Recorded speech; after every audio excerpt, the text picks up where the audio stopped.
آداب شاداب، السلام علیکم خواتین و حضرات، پروگرام ہے آپ کی شاعری اور میں ہوں محمد شاداب عباسی۔ ہمارے ساتھ آج موجود ہیں نہایت منفرد لب و لہجے کے شاعر، جن کے کلام سے صوفیزم اور اس کے ساتھ ہی ساتھ درگاہوں سے ان کی جو چاشنی ہے، جو محبت ہے، درگاہوں کے ساتھ ان کا پیار ہے، وہ ٹپکتا ہے۔ ان کے دو خوبصورت نمائندہ اشعار آپ احباب کے سامنے پیش کیے جائیں گے اور پھر ان کے بعد ان سے گفت و شنید کی جائے گی۔ ان کے دو خوبصورت اشعار: یوں ہی اس کے نین نہیں درویشوں جیسے، یوں ہی اس کے نین نہیں درویشوں جیسے، اس نے من میں ایک فقیر سنبھال رکھا ہے، سانولی چاند سے اجلی ہے اور اس پر اس نے نینوں میں اجمیر کا کجلا ڈال رکھا ہے۔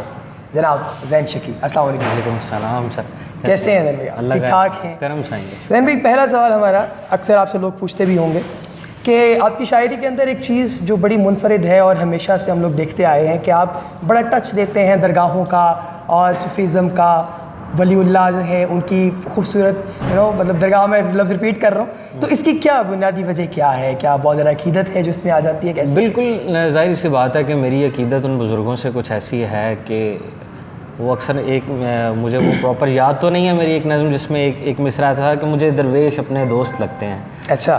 اور اس کی ایک سب سے بڑا فیکٹر یہ تھا کہ بچپن سے میری جو پرورش ہے، جس گھرانے میں ہوئی ہے، جو باپ دادا سے جو اسباق ملے یا جو ان سے جو تربیت ملی، وہ کچھ ایسی تھی کہ وہ بھی شروع سے بزرگان دین سے ان کا لگاؤ اور ان کا جو پیار اور محبت تھی، میں سمجھتا ہوں وہی اسی گھرانے میں پرورش پاتے ہوئے یہ جو ہے پروان چڑھتی گئی اور اس طرح سے چلتا رہا۔ اس طرح سے یہ سلسلہ کمپیوٹر سائنسز سے آپ کا تعلق ہے اور کمپیوٹر سائنس کا ڈپارٹمنٹ میں اکثر لوگوں کے نزدیک بڑا پھیکا سا محسوس ہوتا ہے اور لوگ سمجھتے ہیں کہ شاید ایک ایسا ڈپارٹمنٹ ہے کہ جس ڈپارٹمنٹ میں لوگ جو بھی ہوں گے وہ بہت ہی زیادہ سائنٹیفک ہوں، بٹ آرٹس کا ایک بڑا ہی زبردست قسم کا نگینہ آپ پیش کرتے ہیں عموماً۔ تو اس کی ہسٹری تھوڑی بتائیے کہ کیسے آرٹس کی طرف میلان ہوا آپ کا ایک سائنس کے بندے کا؟ اصل میں یہ سوال مجھ سے کافی مرتبہ کیا جاتا ہے کہ مطلب آپ ایک بالکل اپوزٹ فیلڈ میں ہیں، یعنی آپ کی فیلڈ جو ہے کمپیوٹر سائنسز ہے اور آپ شاعری کرتے ہیں، مطلب کچھ یہ جو ہے ان کا وہ سمجھ نہیں آ رہا کیا میچنگ ہے اس میں، یہ تو ٹوٹلی اپوزٹ چیز ہے۔ بالکل آپ نے یہ سوال جو ہے مجھ سے دوبارہ کیا اور میں اس کا صرف یہی جواب دیتا ہوں کہ میں سمجھتا ہوں کہ جو آرٹسٹ ہے وہ بائی برتھ ہے۔ آرٹسٹ جو ہے وہ پیدا ہوتا ہے اور اس کو ایک ٹائم ایسا آتا ہے، ایک ایسا ٹائم پیریڈ آتا ہے جب اس کو بہت سارے حادثات، واقعات اور کچھ ایسے ایکسپیرینسز ہوتے ہیں لائف میں جن کے بعد اس کو یہ پتہ چلتا ہے کہ میری یہ لائن ہے۔ ایک جو آرٹسٹ ہوتا ہے نا، وہ مختلف چیزوں میں وہ کہتے ہیں کہ تب آزمائی کرتا رہتا ہے، شاعری کرتا ہے، موسیقی کی طرف آتا ہے، مصوری کرتا ہے، خطاطی کرتا ہے، لیکن ایک ٹائم ایسا آتا ہے کہ جو اسے بتاتا ہے کہ یار تمہیں اس چیز میں سہولت ہے، اس چیز میں اسے سیلف سیٹسفیکشن مل رہی ہے۔ اچھا زین بھائی، یہ اپروچ کس حد تک درست ہے لوگوں کی؟ جو آپ نے جیسے بھی بات کی، لوگ عموماً یہ اپروچ ہوتی ہے، وہ کہتے ہیں کہ اگر مثال کے طور پر ایک شخص ہے، اس کا ایک اسپیسیفک فیلڈ ہے، تو وہ اس سے ہٹ کر جب کسی دوسرے فیلڈ کی جانب جاتا ہے تو وہ کہتے ہیں کہ وہ اس میں اپنا 100% نہیں دے سکتا کیونکہ اس کی اٹینشن دو جگہوں پہ ڈیوائڈ ہو رہی ہوتی ہے۔ آپ سمجھتے ہیں ایسا؟ بالکل ایسا ہی ہے۔ دیکھیں، آپ دو کشتیوں کا مسافر ہے، وہ پنجابی میں کہتے ہیں نا ڈاواں ڈول رہتا ہے۔ صحیح۔ تو وہ یہی چکر ہے کہ وہ جب آپ پراپر ایک طریقے سے ایک چیز کو نہیں کر رہے تو آپ اس میں جو ہے وہ آپ اسے نہ کریں، میں سمجھتا ہوں اسے نہیں کرنا چاہیے۔ ایک خوبصورت غزل آپ سے ہم سنیں گے اور گفتگو کا سلسلہ جاری رہے گا کلام شاعر بزبان شاعر پروگرام کا ہمارا۔ جی بالکل، میں کچھ غزل سنا دیتا ہوں آپ کو جناب، آپ کی نظر ہے۔ سر، میں بھی اسے فضول میں کہتا رہا دکھائی دے، میں بھی اسے فضول میں کہتا رہا دکھائی دے، خود کو ہی دکھ رہا ہے جو مجھ کو وہ کیا دکھائی دے۔ واہ واہ واہ، کیا کہنے۔ یار میرا ہے سو مجھے علم ہے کھل اٹھے گا وہ، یار میرا ہے سو مجھے علم ہے کھل اٹھے گا وہ، اس کی ہتھیلی چومنا جب بھی خفا دکھائی دے، اس کی ہتھیلی چومنا جب بھی خفا دکھائی دے، تیری عجیب خلوتیں تیری عجیب جلوتیں، واہ، دیکھوں کجا تیرے لیے اور تو کجا دکھائی دے، بہت اچھے بہت اچھے، واہ واہ واہ، دیکھوں کجا تیرے لیے اور تو کجا دکھائی دے، شمس و قمر فدا کیے، آہا، تارے سبھی چھپا دیے، شمس و قمر فدا کیے، تارے سبھی چھپا دیے، سارے دیے بجھا دیے، آنکھیں اٹھا دکھائی دے، سارے دیے بجھا دیے، آنکھیں اٹھا دکھائی دے، واہ، کوئی بھی اس جہان میں ایسا تو باوفا نہیں، کوئی بھی اس جہان میں ایسا تو با وفا نہیں، یار ہے وہ خدا نہیں، اس میں خدا دکھائی دے۔ یار کیا کہنے، یار ہے وہ خدا نہیں، اس میں خدا دکھائی دے۔ واہ، جیسا بھی ہے نصیب ہے، جیسا بھی ہے نصیب ہے، یار کی ضد عجیب ہے، اچھا، میں جو بجھا دکھائی دوں تو بھی بجھا دکھائی دے۔ واہ واہ واہ واہ، مقرر، جیسا بھی ہے نصیب ہے، یار کی ضد عجیب ہے، واہ، میں جو بجھا دکھائی دوں وہ بھی بجھا تو بھی بجھا دکھائی دے۔ پھونک دیا ہے عشق نے ایسا طلسم اب مجھے، پھونک دیا ہے عشق نے ایسا طلسم اب مجھے، تیرا دکھا سنائی دے، تیرا کہا دکھائی دے، تیرا سنا، تیرا دکھا سنائی دے، واہ، تیرا کہا دکھائی دے۔ آہا، پھونک دیا ہے عشق نے ایسا طلسم اب مجھے، تیرا دکھا سنائی دے، تیرا کہا دکھائی دے۔ واہ واہ، ہر سو جمال یار کی پھیلی ہوئی ہے روشنی، ہر سو جمال یار کی پھیلی ہوئی ہے روشنی، دیکھوں اسے جو دور سے جلتا دیا دکھائی دے۔ واہ واہ واہ واہ، دیکھوں اسے جو دور سے جلتا دیا دکھائی دے۔ ساون سہاب جانے جاں تجھ کو یہاں ترس گئے، آہا، ابر نہیں برس رہے ساون ہے آ دکھائی دے۔ ساون ہے آ دکھائی، ابر نہیں برس رہے، ساون ہے آ دکھائی دے۔ واہ، ماضی میرا کرید مت، ماضی ہرا بھرا نہیں، ماضی میرا کرید مت، ماضی ہرا بھرا نہیں، مڑ کے کبھی جو دیکھ لوں ایک بے وفا دکھائی دے۔ ہائے ہائے، مڑ کے کبھی جو دیکھ لوں ایک بے وفا دکھائی دے۔ واہ، اور ہجر کی رات ڈھل گئی، ہجر کی رات ڈھل گئی، درد کی خو بدل گئی، ہجر کی رات ڈھل گئی، درد کی خو بدل گئی، بات کہاں نکل گئی اب بخدا دکھائی دے، بات کہاں نکل گئی اب باخدا دکھائی دے۔ کچھ بھی مجھے برا لگے اس کو یہ جب پتہ لگے، کچھ بھی مجھے برا لگے اس کو یہ جب پتہ لگے، کچھ بھی مجھے برا لگے اس کو یہ جب پتہ لگے، میرے گلے سے آ لگے کچھ نہ برا دکھائی دے۔ یار کیا کہنے، واہ واہ واہ واہ واہ واہ، تیری نگاہ مست سے دیکھ بہک گیا ہے ذہن، تیری نگاہ مست سے دیکھ بہک گیا ہے ذہن، تو ہی یہ چاہتا تھا نا بہکا ہوا دکھائی دے، تو ہی یہ چاہتا تھا نا بہکا ہوا دکھائی۔ کیا کہنے میں، بہت بہت عموماً مختلف لوگوں کے ذہنوں میں یہ چیز آتی ہے اکثر اوقات کہ جو شاعری ہے یہ صرف وے آف کتھارسس ہے، اس کے علاوہ کچھ نہیں۔ شاعری آپ کے نزدیک کیا ہے؟ آپ شاعری کے کینوس کو کس نظریے سے دیکھتے ہیں؟ میں اگر اس میں تھوڑی سی تفصیل سے بات کرنا چاہوں گا اس معاملے میں اپنی بات کروں گا، کیونکہ جو میرے مشاہدات ہیں یا جو میرا تجزیہ اس معاملے میں بچپن سے لے کے کچھ ایسے انسیڈنٹس ہوتے ہیں، انسان دکھ دیکھیں ہر بندے کی لائف میں ہے، ہر کسی کے ساتھ کسی نہ کسی نوعیت کا دکھ ہے، اور ہر کسی کو اپنا دکھ ہی بڑا لگتا ہے، بے شک، کہ یار یہ میں بڑی تکلیف سے گزرا ہوں۔ بے شک، اور اسی طرح میں نے بھی بچپن سے لے کے آج کے دن تک اپنی فیملی میں یا اپنے سے جڑے ہوئے کچھ ایسے محبت کرنے والے، پیار کرنے والے لوگوں کی کے حوالے سے کچھ ایسے حادثات دیکھے ہیں، جیسے بہت سی اپنی فیملی میں بہت سی اموات دیکھی ہیں، تو وہ بچپن سے جب یہ چیزیں دیکھتے چلا آتا ہے بندہ، تو انسان کی روح میں نا ایک بچہ جنم لیتا ہے، صحیح، جو بہت اداس اور بہت ہی ایسی اس کی کیفیت ہوتی ہے کہ آپ اسے کہہ سکتے ہیں۔ اب اکثر لوگ یہ کچھ ایسی شاعری پڑھ کے سمجھتے ہیں آپ کو کون سے روگ لگے ہیں، آپ کو کون سا دکھ ہے، آپ بڑے اداس شاعر ہیں۔ اس کا ہرگز مطلب یہ نہیں ہوتا کہ آپ کو کوئی دنیا داری کا اس حوالے سے، یا کوئی جیسے آج کل ایک ٹرینڈ ہے نا، لوگ تمہیں کون سا روگ لگ گیا، کس لڑکی کا روگ لگ گیا ہے، مطلب ضروری نہیں ہوتا کہ آپ کے ساتھ ایسے دکھ ہی جڑے ہوں۔ تو جیسے میں نے بتایا کہ یہ جو دکھ ہے یہ انسان کی بنیاد ہے اور یہ اندر رہتی ہے، ٹھیک ہے۔ اور جب بچپن سے کچھ مجھے ایسا ماحول مل گیا کہ مجھے کتابیں مل گئیں شاعری کی پڑھنے والی، بچپن سے جب میں اسکول میں تھا 4 کلاس میں تھا آئی تھنک سو، تو پہلی کتاب میں نے اپنے استاد محترم سید فرحت عباس شاہ صاحب کی جو پہلی کتاب میں نے پڑھی محبت گم شدہ میری، اس میں کچھ ورڈز ایسے تھے جیسے اداسی، سوگواری، موت اور بین، وہ ورڈز مجھے اٹریکٹ کرتے تھے، یعنی کہ اندر وہ کچھ تھا، وہ اداسی بچپن سے پل رہی تھی، جنم لے رہی تھی، اور جب وہ ورڈز جب مجھے نظر آنا شروع ہوئے تو وہ مجھے اپنی طرف کھینچنے لگ گئے، تو وہ مجھے پڑھتے ہوئے مزہ آیا، مجھے وہ بچپن سے روانی تھی پڑھنے میں، لیکن یہ ڈیسائیڈ نہیں کیا تھا کبھی کہ میں کچھ لکھوں گا یا میں شاعر بنوں گا یا میں اس طرف آ جاؤں گا۔ یہ تھا کہ پڑھنے کا بے حد شوق تھا اور بڑی روانی سے الحمدللہ پڑھا کرتا تھا، تو وہ بس پتہ ہی نہیں چلا کہ کیسے اندر سے نکلنے لگ گئی یہ چیز۔ ایک شاعر کا اپنے ماحول کو دیکھنے کا جو نظریہ ہے وہ باقی لوگوں سے کس طرح مختلف ہے؟ وہ اس طرح مختلف ہے، اسی بات پہ پہلے بھی بحث ہو چکی ہے. جیسے میں اکثر اپنے دوستوں کے ساتھ بھی یہ بیٹھے ہوئے یہ ذکر کرتا ہوں کہ یار تم لوگ اس درخت کو کس طرح دیکھتے ہو؟ ایک سامنے درخت ہے، آپ اسے کیسے دیکھ رہے ہیں، آپ اسے کیسے انٹرپریٹ کرتے ہیں؟ اب وہ مجھے کہتے ہیں جی سبز رنگ کا ہے، بس گزرتے ہوئے دیکھ. میں نے کہا جو شاعر یا کوئی بھی آرٹسٹ ہے وہ اس کو اس نظر سے نہیں دیکھتا، وہ اس کو مزید باریکی سے دیکھتا ہے کہ یار اس کے اندر اس کی بنت کیسے ہے، یہ کیسے بنا ہوا ہے. مطلب وہ اتنا ڈیپلی چلے. ضروری نہیں کہ یہ شاعر، میں ایک آرٹسٹ کی بات کر رہا ہوں کہ کچھ جیسے قرآن پاک میں اللہ تعالیٰ نے فرمایا کہ غور و فکر کیا کرو. بہت سے لوگ نہیں کرتے اور بہت سے لوگ کرتے ہیں، اور میں سمجھتا ہوں جو آرٹسٹ ہے وہ غور و فکر کرتا ہے، وہ اسی لیے آرٹسٹ ہے. ٹھیک ہے، آرٹسٹ ہے ہی اسی لیے آرٹسٹ کہ وہ غور و فکر کرتا ہے ہر چیز کے اوپر.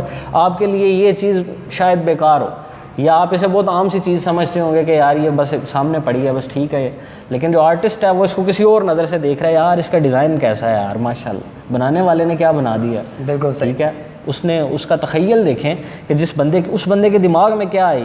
اس سے انسان کہاں پہنچتا ہے، غور و فکر کرنے سے انسان خدا کی ذات تک پہنچ جاتا ہے. بالکل صحیح. کیونکہ وہ تخیل اصلاح بھی لیتے رہے آپ اپنی شاعری اصلاح میں نے نہیں لی کبھی. مجھے یہ تھا کہ بچپن سے جب میں نے جیسا کہ ذکر کیا کہ میں پڑھتا تھا تو میں روانی میں پڑھتا تھا. صحیح. اصل میں میرا جو تھا جب میں نے شاعری کی تو میرا ردم بہت اچھا تھا، یعنی اوزان جو ہیں وہ بلٹ ان جو ہے وہ چلتے آئے. لیکن میں نے کتابیں پڑھی، پھر سیکھا اس کو. جب میں نے یہ سنا فاعل کیا چیز ہے، مفعول یہ کیا زبان بولتے ہیں لوگ، تو اس کا بھی تو پتہ ہونا چاہیے بندے کو. بالکل بے شک. تو وہ تھا کہ جب مجھے اس چیز کا علم نہیں تھا تب بھی میں وزن میں شعر کہتا تھا. بالکل صحیح. اور وہ باقاعدہ ردم میں ایک چیزیں آتی تھی لیکن سمجھ نہیں تھی کہ یار اس کی بحر کیا ہے، یہ کیا ہے. لیکن وہ بعد میں جب وہ چیزیں پڑھی کتابوں سے، وہ دیکھا اور وہ جب سمجھ آئی تو پھر پتہ لگا کہ یار یہ تو پہلے بھی وزن میں تھی.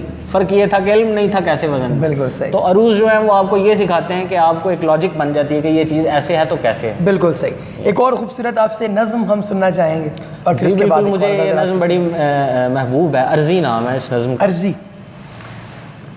تیرے دربارن کی منگتی کا رہے قائم بھاگ سہاگ پیا. سرکار سائیں منجدار پڑے، بیمار نصیبوں بیچ بڑے منجدار پڑے. وہ من کی گوری کل موہی دربار چنریا لائی تھی. واہ واہ. ان نلڑے زخموں والے کومل ہاتھوں میں کچھ یاس کی کالی ٹوٹی چوڑیاں لائی تھی، جسے ان دو گھائل نینوں کے سنگ جینا بھی نہیں آتا تھا. سبحان اللہ سبحان اللہ. واہ وہ سجنی دنیا تج آئی سنگھار گئو، سرکار سائیں سانول کا بچھوڑا روح کے بیچوں بیچ بنا دی وار گئو. واہ. سانول کا بچھوڑا مار گئو. واہ. سرکار سائیں لو ٹوٹی چوڑیاں جوڑ دیو، لو ٹوٹی چوڑیاں جوڑ دیو.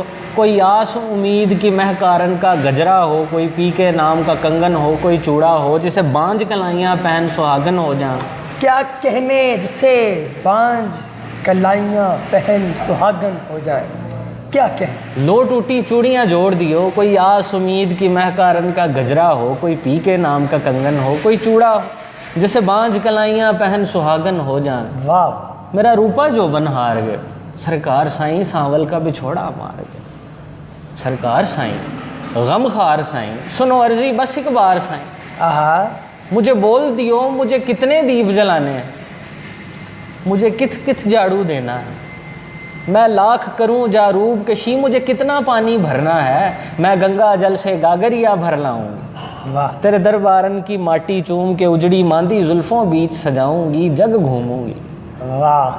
اے سچے سچے اجلے اے دلدار سائیں.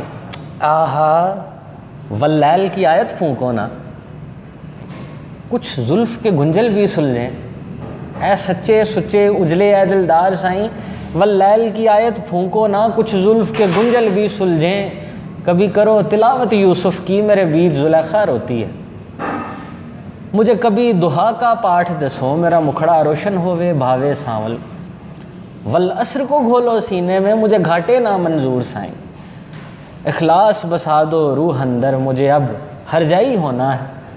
مجھے وصل دیو سرکار سائیں مجھے ایک اکائی ہونا. مجھے وصل دیو سرکار سائیں مجھے ایک اکائی ہونا. کیا کہنے. واہ.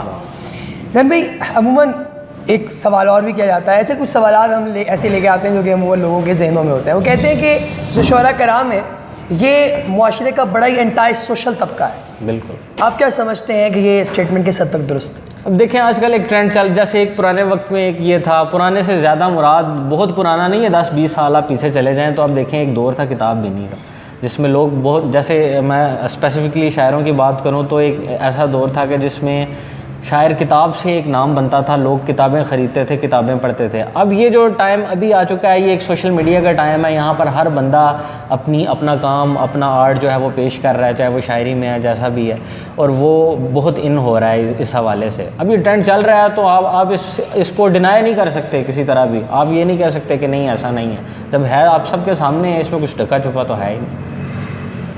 تو یعنی کہ آپ کو لگتا ہے کہ جو یہ انٹائی سوشیلٹی والی ایک اسٹیٹمنٹ ہے, یہ بہت حد تک درست نہیں ہے, یہ بڑے مائنر اس کے اندر سچائی. بالکل بالکل ٹھیک ہو گیا.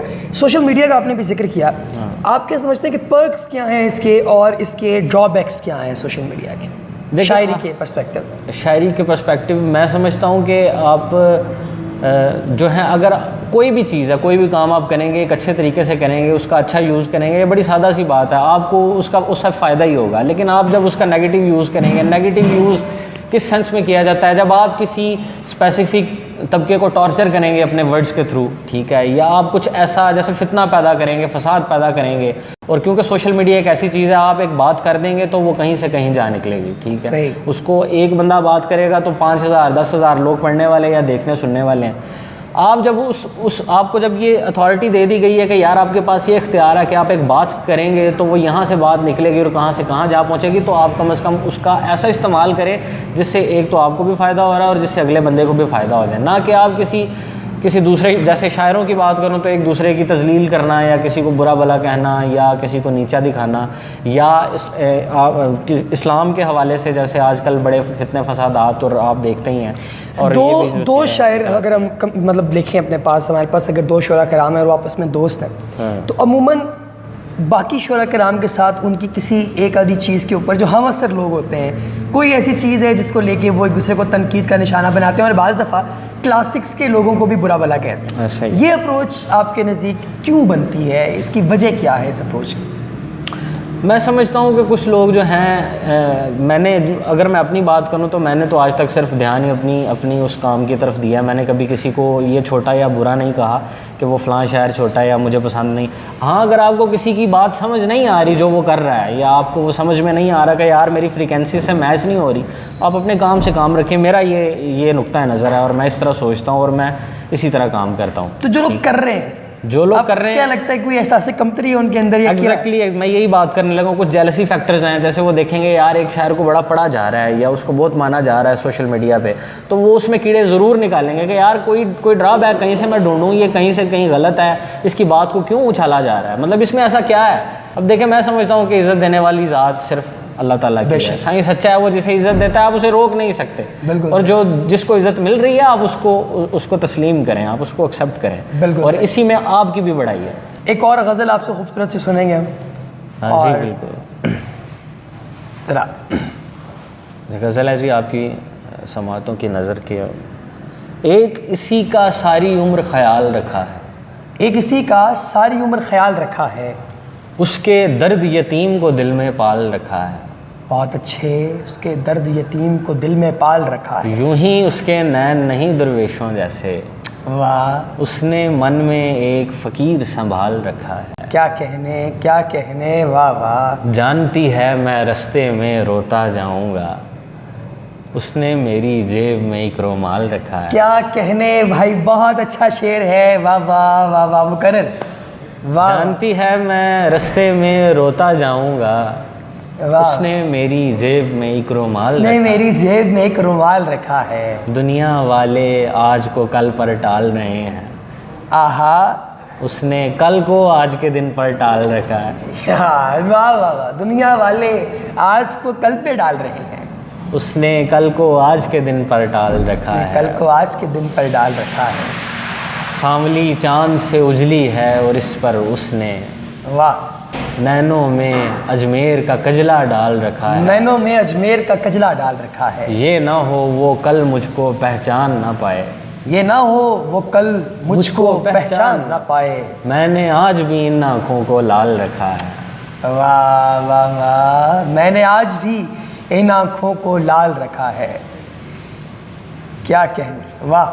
اچھا یہ ایک بڑا مسئلہ میں نے دیکھا ہے، اکثر شعراء کرام جو ہیں ان کے ساتھ ہوتا ہے کہ ان کو آپ 5-10 ہزار شعر یاد کروا لیں دوسروں کے، اپنے اشعار یاد نہیں رہتے، اس کی کیا بنیادی وجہ ہے؟ اس کا میں آپ کو کیا، میرے ساتھ بھی یہی ہے، میں اس کا جواب کیا دوں؟ یہ آپ کے ساتھ بھی ہوا ہے نا، میرے ساتھ بھی ایکسپیکٹ کر رہا تھا کہ اور شعر آئے گا، تو اس کی کیا ریزن کیا ہے؟ کیا اپنی چیزیں یاد نہیں رہتی یا ان کی بار بار تصحیح کرتے ہوئے بار بار؟ میں سمجھتا ہوں کہ میں اپنی چیزیں ایک دفعہ لکھ کے زیادہ انہیں پڑھتا نہیں شاید، ٹھیک ہے، یا وہ ذہن میں نہیں رہتی۔ دوسری یہ ہے کہ وہ چیزیں آپ پڑھتے رہتے ہیں، آنکھوں سے نظروں سے گزرتی رہتی ہیں، تو وہ چیزیں آپ کو یاد ہو جاتی ہیں۔ بالکل صحیح۔ تو ایک آخری سوال آپ سے یہ کریں گے کہ اکثر آپ کے جو دوست احباب جو کہ آپ کی فیلڈ سے ریلیٹڈ ہیں، کمپیوٹر سائنس سے، اور وہ بھی چاہتے ہیں اور کئی کر رہے ہیں، ہم جانتے ہیں ان کو، ہمارے جو نوجوان دوست ہیں، تو آپ کیا سمجھتے ہیں کہ ان کو کون سا ایسا مشورہ آپ دے سکتے ہیں جس سے ان کو فائدہ پہنچے؟ اپنے کام کے ساتھ سنسیئر رہیں، یہ مشورہ صرف انہی کے لیے نہیں، ہر کسی کے لیے ہے کہ مطلب جو بھی آپ کر رہے ہیں، جس لائن میں اس کے ساتھ آپ مخلص رہیں، محنت کریں۔